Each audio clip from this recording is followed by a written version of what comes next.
ప్రభుత్వ స్కూల్ విద్యార్థుల యూనిఫామ్ మార్పులు, కార్పొరేట్ స్కూల్ విద్యార్థుల మాదిరిగా దుస్తువులు కావాలని సర్కారుకు విద్యాశాఖ ప్రతిపాదనలు పెట్టిందంట.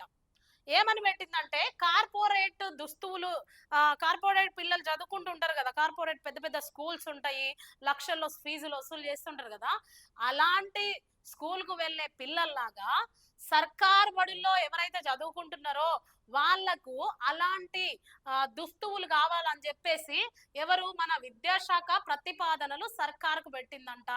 మంచిదే. ఆ కార్పొరేట్ పిల్లలు ఎట్లా వెళ్తున్నారో గవర్నమెంట్ పిల్లలు అట్లా వెళ్ళాలని మంచి ఆలోచన చేసిర్రు. విద్యాశాఖకు హ్యాండ్స్ అప్. కానీ ఇక్కడ ఆలోచించాల్సిన విషయం ఏంటంటే, ఇది చాలా జాగ్రత్తగా వినండి ప్రజలారా. మనకున్న గవర్నమెంట్ స్కూళ్ళల్లో ఓన్లీ దుస్తుల గురించి ఆలోచించాలనా, అక్కడ ఎలాంటి వసతులు ఉన్నాయి, ఆడపిల్లలు వాష్రూమ్కి వెళ్ళాలంటే అక్కడ ఒక వాష్రూమ్ లేదు, ఎలా వెళ్తారు? హై స్కూల్లో గవర్నమెంట్ స్కూల్ గురించి నేను మాట్లాడుతున్నా. అక్కడ వసతులు కరెక్ట్ గా లేవు, ఊడ్చే వాళ్ళు ఉండరు, అక్కడ ఫుడ్ కరెక్ట్ గా ఉండదు. కానీ మన విద్యాశాఖ వాళ్ళకి ఏం కనపడుతుందంట, బట్టలు కనిపిస్తున్నాయంట. అంటే ఒక సామెత ఉంటుంది చూడండి, పైన పటారం లోన లోటారం అని.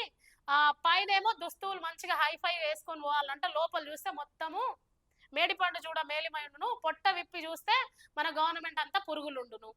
అట్లుంది ఇక్కడ సామెత. ఈ కొత్త విద్యా సంవత్సరంలో అంటే 20 లక్షల మందికి అందజేత ఉంటదంట.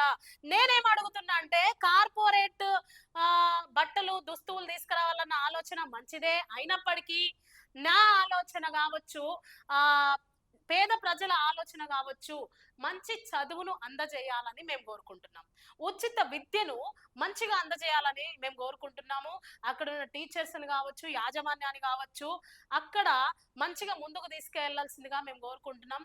ఈ దుస్తువులతో పాటి అక్కడ విద్య ఎలా జరుగుతుంది, ఇక్కడ ఫెసిలిటీస్ ఎలా ఉన్నాయి, ఎందుకు గవర్నమెంట్ బడులలో కొంతమంది చదువుకోవడానికి నిరాకరిస్తున్నారు, కూలి పని చేసుకొని సైతము కార్పొరేట్ స్కూల్స్లలో అప్పులు చేసి మరి ఎందుకు పిల్లల్ని కార్పొరేట్ స్కూళ్ళల్లో చదివిస్తున్నారు అంటే, ఇక్కడ ఫెసిలిటీస్ బాలేవా, గవర్నమెంట్ ఫెయిల్ అయ్యిందా, అందుకనే కార్పొరేట్ స్కూళ్ళలో చదివిస్తున్నారా అని చెప్పేసి విద్యాశాఖ వాళ్ళు కూడా ఆలోచించాలి. దుస్తువుల గురించి కాదు, విద్య గురించి కూడా, అక్కడున్న ఫెసిలిటీస్ గురించి కూడా ఆలోచించాలని చెప్పేసి మేము కోరుతున్నాం.